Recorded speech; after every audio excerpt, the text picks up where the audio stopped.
pernah kepikiran nggak kalau investasi jangka panjang, mendingan mana sih, emas atau saham? Nah, hari ini kita bakal lihat perbandingan yang luar biasa banget selama seperempat abad terakhir, dan hasilnya mungkin bakal bikin kalian kaget. Oke, kita langsung aja bedah kasusnya ya. Kita akan bandingin dua instrumen investasi yang umum banget, tapi hasil akhirnya, wah, beda jauh. Siap-siap lihat angka-angka yang fantastis. Nah, ini dia nih, dua jagoan kita.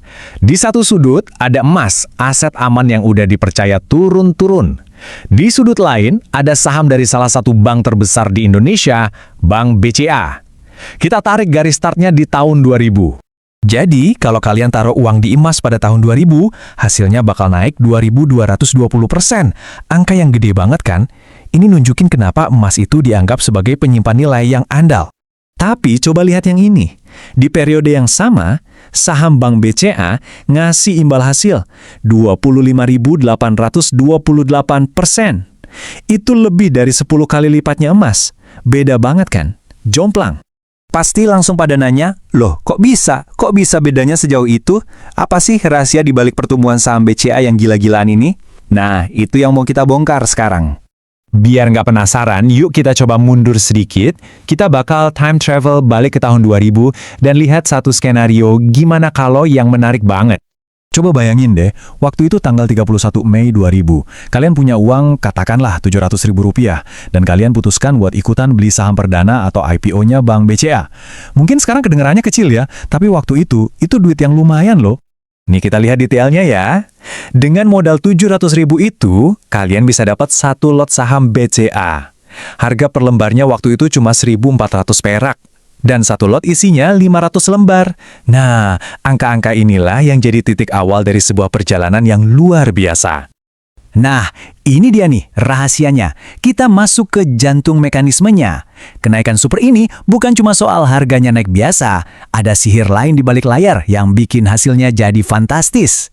Kalau kita cuma bandingin harga beli di 1.400 sama harga sekarang di 90,75, hitungan kasarnya kan untungnya sekitar 548%. Lumayan sih, tapi kok jauh banget dari 25.000% tadi? Pasti ada yang kelewat nih. Jawabannya ada di satu istilah ini, stock split. Gampangnya gini, perusahaan itu mecah satu lembar sahamnya jadi beberapa lembar saham baru. Tujuannya biar harga per lembarnya jadi lebih murah, jadi lebih banyak orang bisa beli. Dan inilah yang terjadi sama saham BCA kalian. Dari 500 lembar di awal, jumlahnya jadi 2 kali lipat di tahun 2001, 2004, dan 2008. Terus puncaknya di 2021 ada stock split gede, 1:5. Hasilnya, 500 lembar saham kalian itu secara ajaib jadi 20.000 lembar. Nah, ini dia momen aha-nya. Karena jumlah saham kalian berlipat-lipat ganda, modal efektif per lembar kalian itu sebenarnya turun drastis.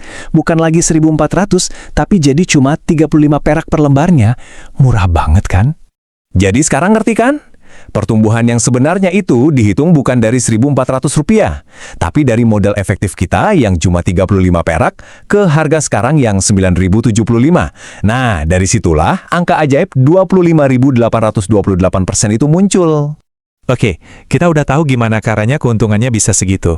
Sekarang kita selidiki kenapanya. Kenapa harga sahamnya bisa naik setinggi itu? Karena, ya stock split itu cuma mekanisme. Kalau perusahaannya sendiri nggak maju, ya sama aja bohong.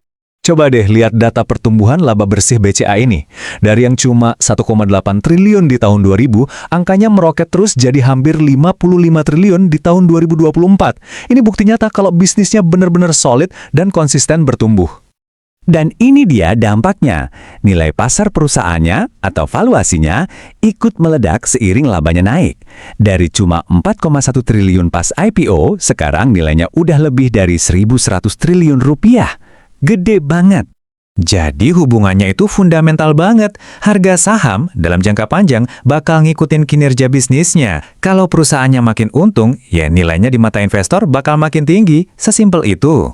Oke, dari cerita yang keren banget tadi, apa sih yang bisa kita ambil sebagai pelajaran? Ini bukan cuma soal angka, tapi tentang prinsip-prinsip penting dalam berinvestasi. Nih, kita rangkum ya poin-poinnya. 1. Nilai saham itu ya cerminan kinerja bisnisnya. 2. Sabar megang saham jangka panjang bisa ngebuka potensi pertumbuhan yang sesungguhnya. 3. Mekanisme kayak stock split itu bisa melipat gandakan keuntungan. 4. Yang paling penting, ingat kalian itu beli sebagian kecil dari sebuah bisnis, bukan cuma beli kode di layar. Dan terakhir, catatan penting, ini kasus yang super istimewa ya, bukan jaminan semua investasi bakal kayak gini.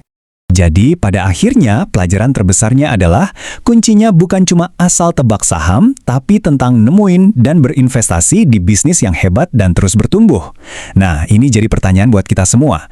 Kira-kira bisnis-bisnis hebat apa ya yang ada di sekitar kita hari ini?